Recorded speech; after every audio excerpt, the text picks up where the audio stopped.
ọdún yìí o mi ò yan bí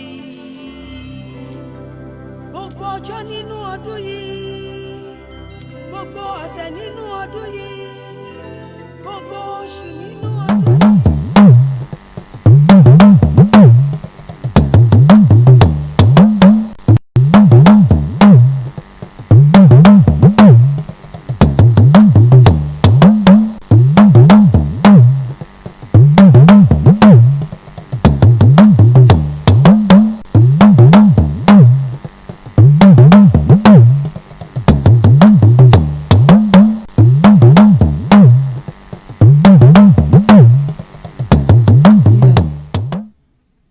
Hallelujah. Gbogbo alẹ́ ẹ káàbọ̀ sí orí ètò yín ètò wa ilé onígbàgbọ́ Christian home. Agbẹ́jọ́ ọlọ́run àlàyé àfikún Kristi láti jẹjọ tàbí lórí ètò yìí. Ó tún olúwa ó tún wá sí orí ètò ní ọjọ́ tèmi. Ògo ni fún Kristi ìwé ìpọ̀nù. Hallelujah. Wọ́n tún wà lọ nínú ètò jẹ́ ká gbàdúrà. Ní orúkọ Jésù. Ayẹyẹ àwọn ohun pàtàkì nípa ìgbàgbà. Àpapọ̀ pé ìgbà yìí lógo. Àpapọ̀ gbogbo ìdílé wọn pátá. Àpapọ̀ gbogbo ibi tó mú wa àti fún gbogbo wa. Àpapọ̀ olè ìlú ọ̀pọ̀ ìwà. Olè ìgbà yìí wa ní gbogbo ọ̀nà ní gbogbo ìdílé wa lápapọ̀. Àwọn olùgbé ìdílé wọn nígbà ìdílé wa kò ṣubú. Àwọn ìjìká ṣubú èmi ìjìká ṣubú ara. Àpapọ̀ ní gbogbo ọ̀nà àìnílò gbàgbé ìgbà olè ìlú ọ̀pọ̀ ìwà. Gbogbo ìgbà yìí wa bàbá ní ti ẹ̀ṣẹ̀ gbogbo olè wa dáríjì. Ẹ̀mí ẹ̀ dáríjì wa ní gbogbo ọ̀gá tó wà tẹ́ṣẹ̀ dàgbà àmójúgbò ìbínú ẹ̀mí ẹ̀ dáríjì wa. Àbẹ̀rẹ̀ fún àánú lórúkọ Jésù Kristi àmì kó máa ṣubú lórí ayé. Àmì kó máa jọ lórí ayé wa. Àlọ́ nínú ètò lẹ́ni ẹ̀mí ẹ̀ bá wa lọ lè dá àbò mọ́ wa. Ọlọ́run àbẹ̀kẹ́ wa sọ ayé jáde lẹ́ni lórí ètò yìí lẹ́ni ilé onígbàgbọ́ Christian home ẹ̀mí ẹ̀ fara yín hàn ẹgbà gbogbo ní ìparí káyọ̀ yìí lóko torí Jésù Kristi ìwà àmín.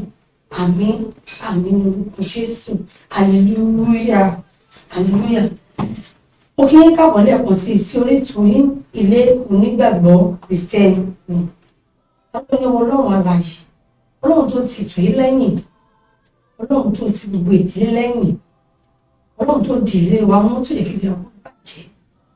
Ní orí ètò yìí lénìí, ọ̀sán àwọn agbéyẹ̀wò ó máa principle of the Christian home. The principle of the Christian home. À ń sọ nípa Christian home, ilé onígbàgbọ́, ilé aláyọ̀, hallelujah. A rí pé method ó lè change, system do change, method do change, but principle is like law. Òfin, a pè wọ́n ní òfin, wọ́n ṣe kí ni wọ́n yí padà. Wípé àsọ nípa Christian home ìlú onígbàgbọ́ àdúgbò ní àwọn pẹ́ẹ́sì kan ó láwọn òpó kan ó láwọn ọ̀pọ̀ tá a máa wí ká gbọ́dọ̀ ṣe tábà fi kéde ọkọ̀ ṣe kí ni ó jẹ́ ilé onígbàgbọ́ ó jẹ́ ilé aláyọ̀ wọn náà nígbà tá a bá ṣe kí ni ká máa gbéyàwó lórí ètò ní ọjọ́ títí wọn hallelujah láwọn máa gbéyàwó ní ọjọ́ títí ní ká tún máa lọ ẹ jẹ́ pé nígbà tí máa mú text wà jẹ́ nínú bíbélì ẹ jẹ́ ká wọ́n lọ wọ́n náà wé orí karùn-ún ẹ̀jẹ̀ ká wo ẹsẹ̀ ìkejìlélógún Galatians chapter 5 verse 22. Verse 22. It said, but the fruit of the spirit is love. Ẹ̀yọ̀kan nìyẹn wọ́n ṣùgbọ́n èso tí èmi ní ìfẹ́ àbíyá ní gbogbo ní èso tí ẹ̀mí bọ́ọ̀lù máa gbé inú ilé mi torí pàtó wọ̀nyí pé everything start from home. Even tí ilé ò bá tó tí ilé ò bá dùn ìjọba ò lè dùn tí ilé ò bá dùn àgbègbè ò lè dùn ìlú ò lè dùn hallelujah. Ní wọ́n ní àwọn píríncípù yìí àwọn ọmọ ní ẹ̀yọ̀ kọ̀ọ̀kan. Kí ni àwọn píríncípù yìí? The principle of the Christian home. What are these principles? Àwọn ọmọ ní ẹ̀yọ̀ kọ̀ọ̀kan. Hallelujah. Hallelujah. Ẹ jẹ́ ká kọ́ wọn láti bí ìfẹ́ yẹn. Love. We say love. Ìfẹ́. A lè gbé inú ìgbéyàwó àbí inú ilé tí ìfẹ́ bá ti sọnù. Ilé yẹn kò lè jẹ́ ilé aláyọ̀. hallelujah. Ilé yẹn kò lè jẹ́ ilé aláyọ̀ bí tí wọ́n ti sí ìfẹ́. Ilé yẹn kò lè jẹ́ ilé aláyọ̀. The first principle is love. Ìfẹ́ ni principle alákọ̀ọ́ tó lè dílé ilé wọn tó fi lè jẹ́ ilé yẹn fi lè jẹ́ ilé aláyọ̀. Wọn náà ní ìfẹ́. Níbi tí ìfẹ́ bá wà, méjì kò yà pé ìfẹ́ máa ṣe kí ni ó máa ń bu ẹ̀ṣẹ̀ mọ́lẹ̀. Níbi tí ìfẹ́ bá wà, where there is love, eléyìí gbogbo olóòmọ máa lọ déédéé bẹ́ẹ̀. Tí ìfẹ́ bá ń jọba nínú ilé wa, ebi gbogbo bá ṣe kí ni a máa jọ déédéé nílé. Ọ̀pọ̀ tí ò ní fẹ́ ìyàwó ẹ̀, olóògbà tó ń kù, olóòlù ìyàwó ẹ̀. Ọkọ ìyàwó tí ò ní fẹ́ ọkọ ẹ̀, olóògbà tó dá sọ́kọ. Ọkọ tó bá fẹ́ràn ọkọ ẹ̀, ó fẹ́ràn ara rẹ̀ fún ara rẹ̀. Tó bá fẹ́ràn ìyàwó ẹ̀, ó fẹ́ràn rẹ̀. Tí ìyàwó tó bá fẹ́ràn ọkọ ẹ̀, ó fẹ́ràn rẹ̀. When you love your husband, you love yourself. Torí pé o lè mú ara ẹ báyìí, ọmọ rẹ kò ṣe é kà sí ara. Kéèyàn mọ ọwọ́ ara ẹ báyìí, ó lè mú ọ̀bẹ wọn gé. Gẹ́gẹ́ bẹ́ẹ̀ ló ṣe rí. Ọmọ ẹni tó bá nífẹ̀ẹ́, o ò ní lè ṣe burúkú sí i. Ẹni tó bá nífẹ̀ẹ́, wàá nífẹ̀ẹ́. À ń sọ nípa ìfẹ́, we are talking about agape love, the real love, natural love. Wọ́n ṣe pé torí pé ìfẹ́ pé mo wà, nílò ètò pé àwọn olówó lọ́wọ́ tí mo máa ń gbowó lọ́wọ́ ẹ̀, torí pé mo máa ń bá mi solve problem. Torí pé ìyàwó mi ló fine. Àti ẹ̀sìn wa tó wà níbi ìgbà táwọn ìbá ní gan wọ́n gbà ìdílé ara ìfẹ́ kọ́ nìyẹn. Irúfẹ́ tó ń sọ yìí tó jẹ́ lára písípù tó máa mọ̀ pé yes ilé yìí ni onígbàgbọ́ ilé alágbàgbọ́ ni wọ́n ní ká sọ pé ìfẹ́ gidi define love. We are talking about define love. Ìfẹ́ àdápẹ́ love, original love. Kò ṣe ìfẹ́ pé we are talking about natural love. Irúfẹ́ tí ìfẹ́ tí bàbá ní sọ́mọ, ìfẹ́ tí wọ́n ní sí bàbá, ìfẹ́ tí wọ́n ní sí ìyá ẹ̀, ìfẹ́ tí wọ́n ní sí ìyàwó ẹ̀, ó gbọ́dọ̀ jẹ́ ìfẹ́ òtítọ́. Ó gbọ́dọ̀ jẹ́ ìfẹ́ àtinúwá. Gbọ́dọ̀ jẹ́ àtinúwá. When you love your wife, wà ní túbọ̀ tó lè ṣe fún un. Wà tí o bá wọ́n ní tó bá bá ojú, ó máa ń bá inú. Tí o bá ní nífẹ̀ẹ́ ọ̀pẹ nítòótọ́, wà á ti gbàgbé. His own body, títí ẹ̀ náà ni. His own problem is his own problem. Àjàgà tó gbé sọ́wọ́ ẹ̀ wọ́n máa gbé sọ́wọ́ ara ẹ̀. Kò sí ọ̀tọ̀ ẹ pé wọ́n ní ọkọ̀ tí wọ́n sọ wọ́n ní fàmí ìkúsọ́ bí ẹ̀mí sọ́kọ̀. Ó ìyàwó tó bá nífẹ̀ẹ́ ọ̀pẹ, tó bá nífẹ̀ẹ́ ọ̀pẹ, fẹ́ pẹ̀lú gbogbo tó bá ti ní. Fẹ́ tó gbogbo kò tẹ̀ ní nìkan tó máa tó so mọ́. Kò sí bẹ̀rẹ̀ pé kò sí bẹ̀rẹ̀ nítorí owó. Tó bá fẹ́ ọ̀pẹ nítorí owó, tó fẹ́ yàgò nítorí ẹwà. Níjọ́ tí ọ̀yẹ́ bá ti ṣàkóso bẹ́ẹ̀, ìjọ ìfẹ́ ti parí. Hallelujah. Tó bá fẹ́ ọ̀pẹ nítorí pé mo fẹ́ torí polówó mo ṣe fẹ́. Ọjọ́ tí owó yẹn bá ti tán, bóyá iṣẹ́ tó ti ń lọ́wọ́ ìgbà yìí sources of sources of income tí bẹ́ẹ̀ bá ti block tí ó sọ owó yẹn mọ́ ìfẹ́ yẹn parí nù. Ọjọ́ tí ìfẹ́ yẹn tó owó yẹn bá ti tópin tí ó sọ owó mọ́ àjẹ́ pé ìfẹ́ ṣe kí ni ìfẹ́ yẹn parí nù. Ìgbẹ́ nípa bá sọ nípa pé àsọ nípa Christian home, àsọ nípa pé ilé aláyọ̀ níbi tí Kristi jọba.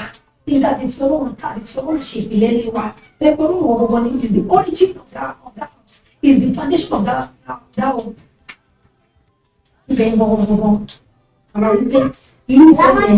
Irúfẹ́ yẹn ìfẹ́ gidi ni.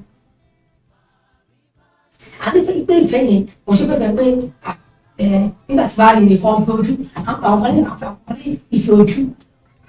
Tẹ́lẹ̀ bá wà ń bẹ̀ wà nífẹ̀ẹ́. Ọ̀rẹ́ mi bá ti sílẹ̀ mọ́. Sí òfẹ́ kò sí lọ́pẹ́. Bí èdè wọn láti ṣe pé bílẹ̀ ìjọba ẹ̀ pé ìwọ ayájú genesis ó ní ibi ọ̀dọ́ ọpẹ́ ní ìfẹ́ ọpẹ́ máa fà sí. Ṣáyà tó wà nífẹ̀ẹ́ ọpẹ́ ṣé ìyẹn ni ọkọ ẹ̀ aláfàsọ́dọ̀ ọpẹ́. Bẹ́ẹ̀ ni bílẹ̀ ìjọba ẹ̀ pé ó ní ẹ̀yìn ọkọ ó ní fẹ́ràn àyà yín. Ọkọ tó bá fẹ́ràn ìyàwó ẹ̀ tí wọ́n tó nílé ìgbà mọ́ra.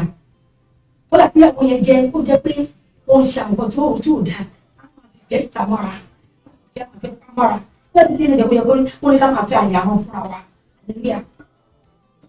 nípa ìfẹ́ nípa ti jọba nílé wa ìyá máa ṣọ́ lọ ní dédé bí ìfẹ́ bá ti sọnù nílé yẹn ilé tó bá ti láti lọ́ọ̀ ti sọnù níbẹ̀ kọ́ máa retí progress there will not be development in the house bí ìfẹ́ bá ń jọba nínú ilé yẹn nǹkan máa ṣe kí ni a máa lọ dédé mo gbàdúrà lórúkọ Jésù Kristi ìwọ ọba tó ń wọ́ mi ìwọ ọba tó ń wọ́ mi lọ́gbẹ́ ní ìgbéyàwó yẹn ìfẹ́ àkọ́kọ́ yẹn náà ní best of tó ti sọ nínú ẹ̀ ní orúkọ Jésù Kristi ẹ̀mí máa dá ìfẹ́ yẹn padà fún ilé yín ìfẹ́ àkọ́kọ́ tó ti sọ nínú ilé yẹn dá ìfẹ́ lọ the first love tẹ́ ẹ fi ra yín tẹ́ sọ́dọ̀ ìwúra yín tó ti pé ìfẹ́ yẹn ló ti kúrò bẹ́ẹ̀ ní orúkọ Jésù Kristi Ọlọ́run ìfẹ́ ọkọ Ọlọ́run ìfẹ́ ni Ọlọ́run wa á fi ìfẹ́ yẹn padà sí ayé yín ní orúkọ Jésù Kristi hallelujah second principle tá a tún máa wò wọn náà pè ní hallelujah lẹ́yìn pé wọ́n ní joy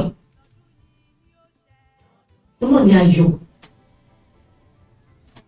ilé tí ayọ̀ bá ń gbé olórí kan sọ pé ó ní ènìyàn ò lè fún ni láyọ̀ tó pẹ́ ó ní Ọlọ́run nìkan ó fún ni láyọ̀ hallelujah Ọlọ́run lè fún láyọ̀ àkọ́kọ́ fún wa ti ṣe kí ni a tún lè gba ìfún ilé wa.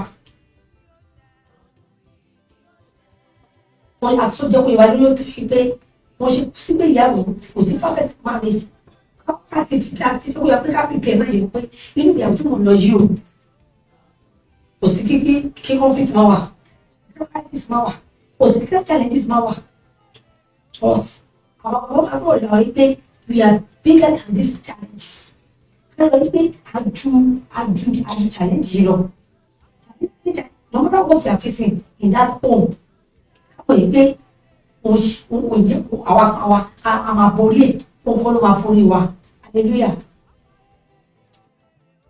ṣé o ti gbà pé à kí á jẹ́ pé kó wà sówó nínú ilé ìyẹn wá ní òsàyọ̀mù rárá owó yẹn kọ́ láyọ̀ nílé yẹn àwọn ọkọ̀ fúnra wa gan-an láyọ̀ nílé o ìyàwó obìnrin tó ń gbọ́ ọkọ̀ ní ayọ̀ nílé yẹn bàbá tó nílé ọkọ̀ tó nílé yẹn tó gbọ́ mi ìwọ ọkọ̀ ní ayọ̀ nílé yẹn ìgbà tó jẹ́ gàrí lásán àti gàrí lásán ẹ̀rí mi tí èyí fúnra bá pe ayọ̀ sínú ayé yín ẹ máa ní ayọ̀ jọ ẹni tó ṣe jẹ oúnjẹ ṣàwámà ni ẹ máa ní ayọ̀ jọ ẹni tó ṣe kí ni tó gúnyán tó mú chíkì tó jẹun ọ̀gbẹ́ sí lọ àwọn bá ti pe ayọ̀ sínú ìgbéyàwó wọn tí ayọ̀ bá ń jùbà when there is joy in that home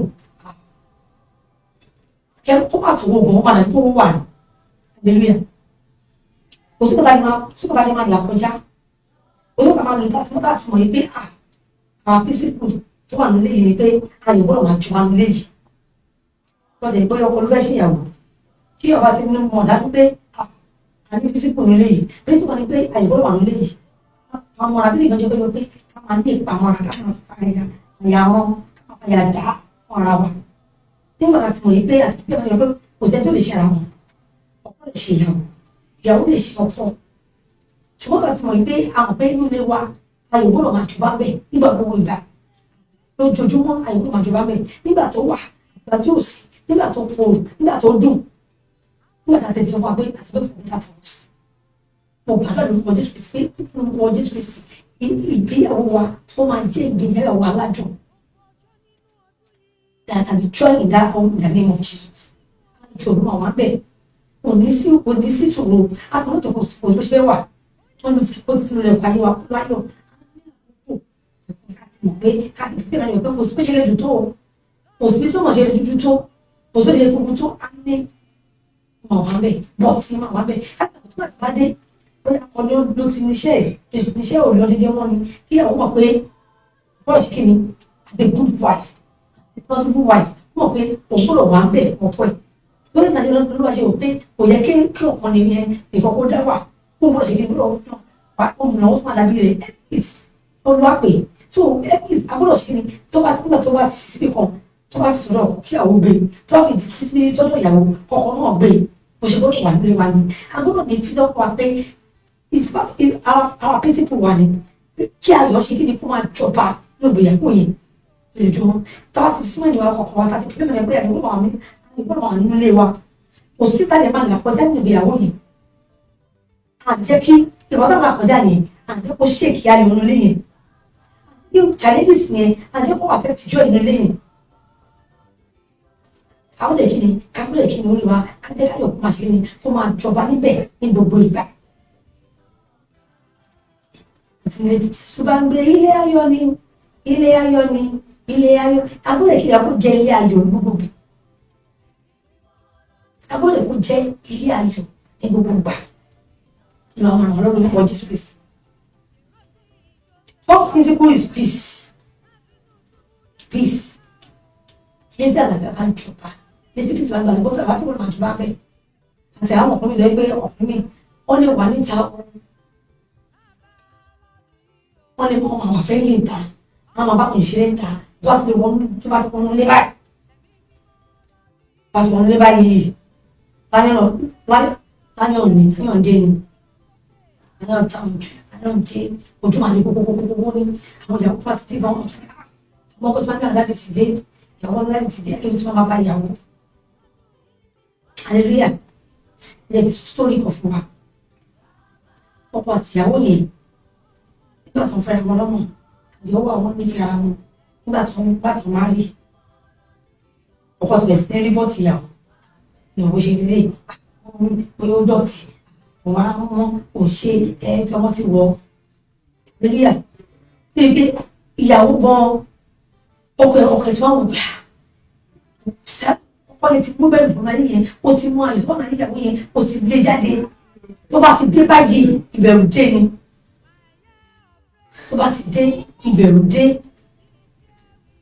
wàdùjọ́ wàdùn ìyàwó bọ́ sọ́jọ́ bẹ́ẹ̀ dé ọ̀pọ̀ wọn wà kan ìyàwó tó wà pé kí ló ń lè ṣe to bring this joy back to this phone wà lọ sí supermarket ó lọ tó ti ra wọn greeting card ó ti ra flower ó ti ra bàbá decorate gbogbo ilé yẹn from the corridor to the bedroom ó ti decorate everywhere pé tọkọ máa wọlé báyìí ìsọpá tẹ máa nílé wọn á fi confuse ẹ pé wọn á tẹ̀lé jù àtọkọ máa dé tó kọ máa dé báyìí tẹ̀lé lọ́wọ́ tó dé wow ìwọ tí ìyàwó yẹn ṣe lásán ó ti mú ọkọ̀ọ̀kan tí ọkọ̀ọ̀kan ti ń dùn pé ọkọ̀ọ̀kan ti ń bẹ̀rẹ̀ yẹn wọlé àtọkọ máa wọlé táìmù bẹ̀rẹ̀ bọ́ síbi táìmù tí ìyàwó tó wọ́n bedroom ó ń wẹ̀ lọ́wọ́ kóun tẹ̀ ti wẹ̀ kóun dẹ̀ kóun tuntun ara ṣe kóun ẹ̀wọ̀n mọ́rún báyìí ó ti wọlé ó ti wá wọn náà ti kí àwọn tó wọ́n aṣọ tó fàìn tó kọ̀ọ̀ká tó máa rí pẹ̀lú tó ti ṣe decoration tó ti ṣe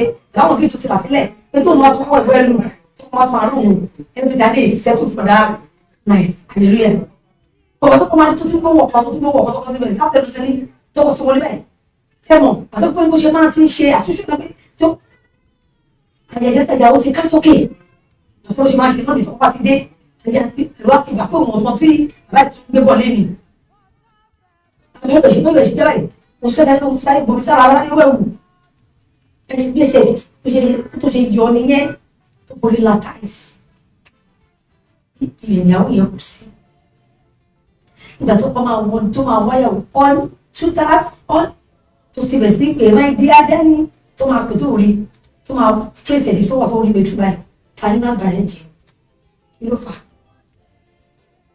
nítorí pé kò sí peace nínú ilé yẹn láti lè wọ́n ti jẹ́ peace nílé yẹn sọnù tó bá yẹ pé peace ti wà nílé yẹn láti lè ṣé ìwọ̀n tó ṣẹlẹ̀ yẹn tó lè ṣẹlẹ̀ ìyàwó tó gbọ́dọ̀ ọ̀pẹ lásán tó yẹ kó yẹ kó gbọ́ fọ́ ìsọ̀pẹ kí ni ẹ̀dùn kó káyọ̀ yẹn káyọ̀ yẹn tó fọ́ pẹ̀ pé I love this park ìgbà ti dé but torí pé ipa ìyá lọ́pẹ̀ máa ń gbé fún lójoojúmọ́ ẹ̀wọ̀n ló ṣe sí mi. Ó jẹ́ pé nínú ilé wa bó lè wọ̀ pé ní gbogbo gbà there was peace in that house.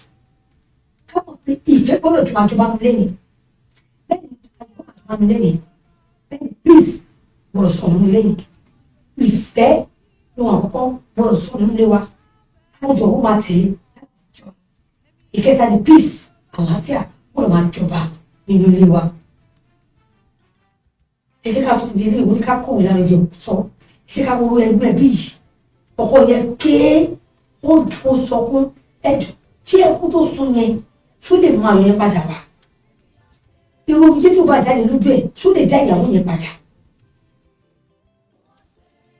Ìgbà yẹn ló wá ṣe bẹ̀rẹ̀ sí realize mistake pé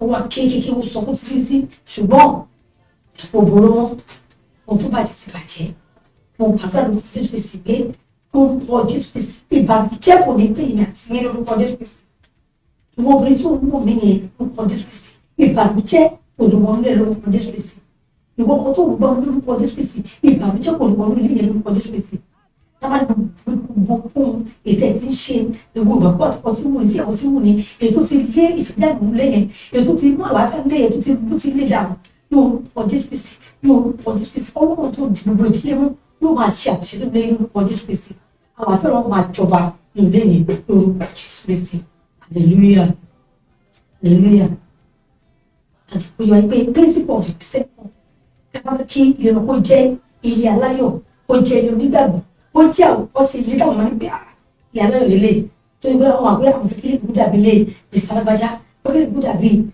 fámìlì lágbájá tí wọ́n máa rí pé bẹ́ẹ̀ àwòkọ́ṣe àwọn tẹ̀lé àwọn principle tí a sọ yìí the first principle is love that's the first principle love the second one is joy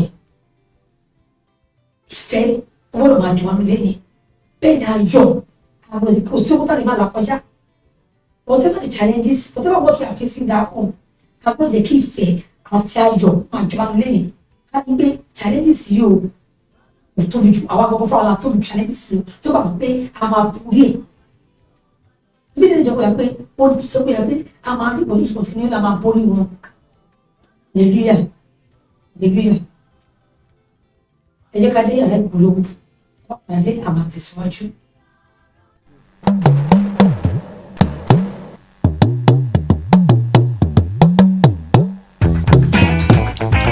Àríyá oúnjẹ àrímá lè lọ.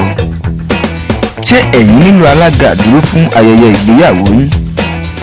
Tàbí ẹ tiẹ̀ nílò sọ̀rọ̀sọ̀rọ̀ tí ń dẹ̀rín pòṣónú fún ilé ṣíṣí? Tàbí ẹ tẹ̀ ń ronú bí ayẹyẹ yín ṣe máa ṣeé ṣe pẹ̀lú ìrọ̀rùn? Má làágùn jìnnà. Títí Aláyọ̀ Engagement Consultants ti sọ ohun gbogbo di ìrọ̀rùn. Ẹ lè kàn sí wa ní 26 Adeleye Street, Peace Estate opposite Raybank Event Center, Command Ìpàjà Lagos. Tàbí kẹ́ ẹ gbá wa ní aago 081 83 999 326 tàbí 080 52 83 7630. Ìrọ̀rùn yín òun ló jẹ wá lógún. Kí wàá kábọ̀ padà sí orí ètò ilé onígbàgbọ́ lẹ́tọ̀ Christian home. Wọ́n lè tètè yẹn darapọ̀ mọ́ wa. Láti gbé òré ètò yìí, wọ́n ní pé we are talking about the principle of the Christian home.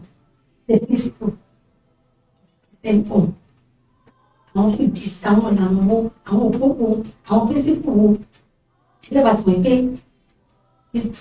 system method àti method wà lè ó lè change. But when we are talking about principle, it's like law. Moving of change. Gẹ́gẹ́ bẹ́ẹ̀ ni principle láti di mọ̀ pé ilé wa fún ilé wa láti jẹ̀lẹ̀ aláyọ̀ tí wọ́n fẹ́ kí ilé wa kó jẹ̀lẹ̀ aláyọ̀ tó tọ́ lóde kí ni ká tẹ̀lé àwọn ìlànà tá a fẹ́ láti láwọn principle tá a fẹ́ yìí. Literally you want your home to be a Christian home. Tá a fẹ́ kí ilé wa kó jẹ̀lẹ̀ aláyọ̀ kó jẹ̀lẹ̀ onígbàgbọ́ kó jẹ́ àkókò sí àgbọ̀dọ̀ ṣèkìlẹ̀ àgbọ̀dọ̀ tẹ̀lé àwọn principle tá a fẹ́ àwọn ilé. Àkọ́kọ́ náà ni pé ìfẹ́, that is the first principle. Love. And the Galatians, read from the book of Galatians chapter 5, verse 22. Galatians orí karùn-ún ẹsẹ̀ kejìlélógún. Wọ́n ní ṣùgbọ́n èso tèmi ni ìfẹ́, ayọ̀, àlàáfíà, ìpamọ́ra, ìwà pẹ̀lẹ́, ìṣòro àti ìgbàgbọ́. But the fruit of the Spirit is love, joy, peace. Ibi tí ìṣòro bá jẹ́ ilé onígbàgbọ́, ẹ̀mí Ọlọ́run máa jọba ń bẹ̀. Ayọ̀ máa jọba ń bẹ̀. Hallelujah. Hallelujah pé o ṣe kúkẹ́ wà ní àná challenge. Kò sẹ́ni challenge tá a lè rí ibi we are bigger than this challenge. Ṣé o gbà máa bí ẹ̀ pẹ̀lú Jésù Kristi ní gbogbo ní ṣíṣe? Hallelujah. Àti orí first love wa bí ìfẹ́ àkọ́kọ́ tó bá tẹ̀lé ta nífẹ̀ẹ́ ara wa, òun náà ríra wa àti pé brother wù mí, sister wù mí, mo fẹ́ fẹ́. Ẹni tí yóò nífẹ̀ẹ́ o lè fẹ́ sọ pé fẹ́kẹ́ ní ìjẹ́yàwó mi, fẹ́kẹ́ ní ìjẹ́ ọkọ mi, nígbà tá a nífẹ̀ẹ́ ara wa náà ṣe kí ni lágbà láti fẹ́ ara wa. Hallelujah. Ìjẹ́ náà ní gbé joy kájẹ́ kí àjọkọ́ máa rẹ́rìn ilé lọ́wọ́ bí báyìí ó lè rẹ́rìn tàkọ́ gbogbo èèyàn láti bá wà fún ọ ní báyìí máa lè ṣe òkú ni ìyàwó ẹ̀ ìyàwó ẹ̀ ní ò lè bá rẹ́rìn kí ló dé àbí ó dìde sí ìyá yìí ò lè play because we want to take life serious ká tó dé la máa fi affect ilé wa tó gbé ilé wa gbogbogbò ilé wa gbọ́dọ̀ máa tọ̀ ní ilé bá dùn ọ̀pọ̀ fẹ́ kó lè fi lórí àgbáyọ̀ jáde tí wọ́n tún mú lọ tó gbáyọ̀ wọlé àbúrò jẹ́ kí ayọ̀ máa dùn bá wọn bọ̀dọ̀ àbúrò Jésù Kristi ayọ̀ náà kò lè fi wá sílẹ̀ lórúkọ Jésù Kristi wọn náà tún ní bí a sọ̀rọ̀ nípa peace without peace there will not be any progress tí o bá ti sí àlàáfíà nílé yẹn forget about development kò lè sí ìlọsíwájú kò lè sí ìtẹ̀síwájú kò lè sí progress nílé yẹn ṣùgbọ́n tí àlàáfíà bá ń jọba nílẹ̀ ìjọba táyọ̀ bá ń jọba bẹ́ẹ̀ there will be progress táyọ̀ máa jọba ọmọ rere á máa ṣe kí ni a máa wọ inú ilé wa mo gbọ́dọ̀ lórúkọ Jésù Kristi pé inú ilé yẹn ọmọ tó wù mí ìgbéyàwó yẹn ilé yẹn ó máa jìlẹ̀ aláyọ̀ lórúkọ Jésù Kristi ayọ̀ Ọlọ́run máa jọba nínú ilé yín ìfẹ́ Ọlọ́run máa jọba nínú ayé yín àlàáfíà Ọlọ́run kò lè fi sílẹ̀ ní orúkọ Jésù Kristi ẹ jẹ́ ká ti àwọn ká yára wa wò ìbọn wọn sẹ pé bóyá màmá ìyàwó ọkọ ẹ pé nílé yín gbogbo ojoojúmọ́ ìjà ní gbọmí sí omi tó ní ayọ̀ tẹ sí bẹ́ẹ̀ mọ́ ilé ètò tí wọn kàn ẹ jẹ́ ká examine ara wa let's check ourselves ká tẹ pé kí ni àwọn tó máa ń fa ìjà yìí gbọgbọgbọ kí ni àwọn tó máa ń fàjà yìí bóyá ọjọ́ ló ń fàjà ni ṣé dègí ló ń fàjà ṣé ohun ló ń fàjà ni gbogbo bá ti fàjà yìí ẹ jẹ́ ká ṣe àtúnṣe ẹ jẹ́ àwọn àṣà àtúnṣe kẹ́ni ká mọ̀ pé àjù ká pé ayọ̀ padà ká pé ìdùnnú yẹn padà ká pé àwọn padà ní orúkọ Jésù Kristi àlàáfíà ìlú akọni fi lè wá sílẹ̀ ayọ̀ mọ́ àwọn abalẹ̀ wa lórúkọ Jésù Kristi ilé wa ó máa jẹ́ ilé aláyọ̀ lórúkọ Jésù Kristi lórúkọ Jésù àṣẹ lórúkọ ọmọ àbá wa lọ àtọ́nà kò tilé wa mú owó tá lòlù lè yẹ owó ni ọmọ ni fún ìmọ̀ náà ń fa challenges wọn bẹ́ẹ̀ mọ challenges wọn bẹ́ẹ̀ wọn ti wá tí ò sí owó tó fi jáde fún wa lójoojúmọ́ ó gbọ́dọ̀ pẹ̀lú ọlọ́wọ́ gbọ́dọ̀ pèsè ọlọ́wọ́ gbọ́dọ̀ pèsè fún ní ó pèsè fáì ní ó dì wá mú ó dìlé wa mú ayọ̀ wọn kò lè wá sílẹ̀ àmọ́ bá a gbé ní orúkọ Jésù Kristi àmín àmín lórúkọ Jésù hallelujah hallelujah hallelujah tó dúpẹ́ lọ́jọ́ tìní ẹ jẹ́ ká dì mú àti lè lọ́ka Galatians chapter 5 verse 22 bẹ̀rẹ̀ fún Bible ìjọba fún ọjọ́ tèmi ẹni ká lọ kà á lè gbàdúrà pé kí ni kí ẹ̀kọ́ kó dá ìgbà sí ilé wa ó fún wa ní àlàáfíà tó a fi lè ọdún mẹ́jọ ká fi ayọ̀ pàdé ilé wa ó jẹ́ ilé aláyọ̀ ilé wa kò ní dàrú lórúkọ Jésù Kristi aláfẹ́ náà a máa bá wa gbé lórúkọ Jésù Kristi ó dàbò.